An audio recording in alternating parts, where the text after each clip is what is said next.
Sony's newest lens might be their most versatile yet. The Sony FE 70-200mm f4 macro G OSS 2 is a mouthful of a name, but it is that because this is a lens that does a lot of things very well, up to and including doing 1 to 2 macro throughout the whole zoom range. This is a lens well worth getting excited about if you're considering a new telephoto zoom. More on this after a word from our sponsor. Today's episode is brought to you by Fantom Wallet, the minimalist modern wallet that is now even better with the new Fantom X that is crafted from aluminum right here in Canada. It is 22% smaller and 35% lighter, while still making it easy to access your cards and money when you need them, thanks to their unique fanning mechanism. You could even customize your wallet due to its modular design, with accessories like a money clip, cash holder, ID display, and even Chipolo and AirTag tracking integration. Visit store.fantomwallet.com to check out their unique sizes, styles, and finishes that span from aluminum to wood to carbon fiber, and use code Dustin15 for 15% off when you're ready to check out. The 70-200G Mark II has shrunk in size a bit, but that's in part because, like Canon, they have switched from an internally zooming design to an externally zooming design. Sony's design isn't quite as compact as Canon's, but that's for a good reason. The Sony is fully compatible with Sony's 1.4 times and 2.0 times teleconverters. The lens is 150mm in length, but extends to right over 200mm when zoomed out. It is just 80mm in diameter and weighs 862 grams with the tripod collar and 794 grams without. The lens is thoroughly weather sealed to make sure there is no dust or moisture intrusion during use. The tripod collar is fully removable, and my only complaint is that the foot is not Arca-Swiss compatible.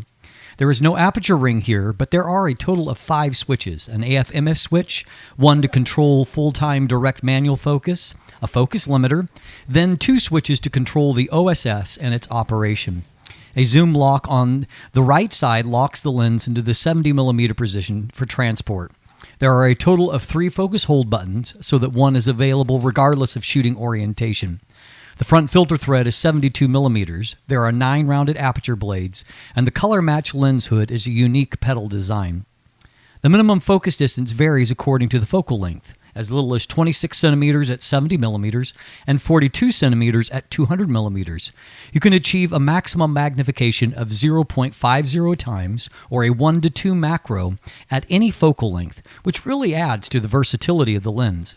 And the maximum magnification increases to 0.75 times with the 1.4 times TC, or to a full 1 to 1 magnification with the 2 times TC.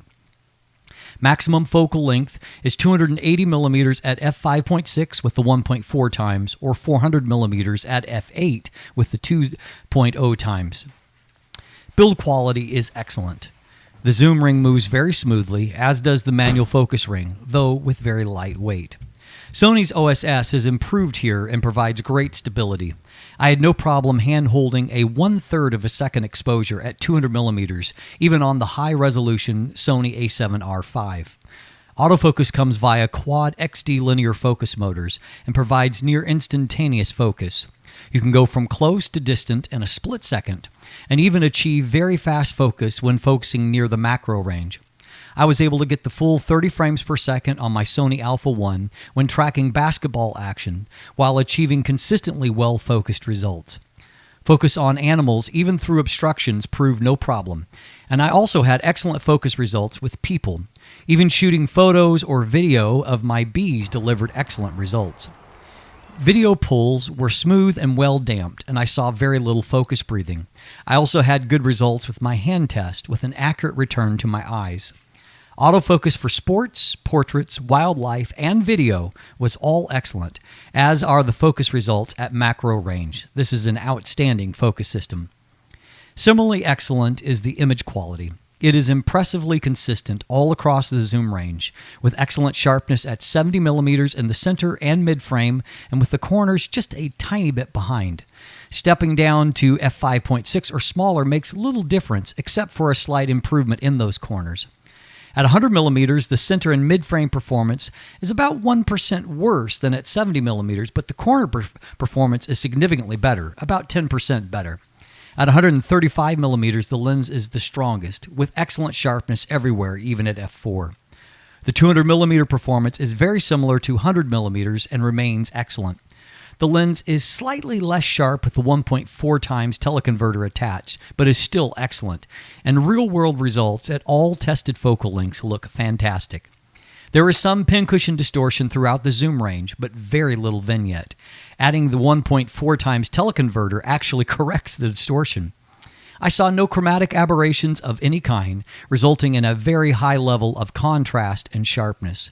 Bokeh, however, remains soft and creamy at various distances and throughout the zoom range. I also found that the macro performance was strong, with good rendering of fine details up close. Flare resistance was also good. In fact, the new Sony 70-200mm f4 Macro G OSS Mark II is pretty much good at everything. Well, maybe except for opening up to f2.8, and as such should be a top target for those that want to save $1,000 off the price of the 70-200mm f2.8 GM Mark II. If you want information, please look in the description down below for linkage to my full text review, or you can watch the definitive video review. There are buying links there as well. Please like and subscribe. Thanks for watching, have a great day, and let the light in.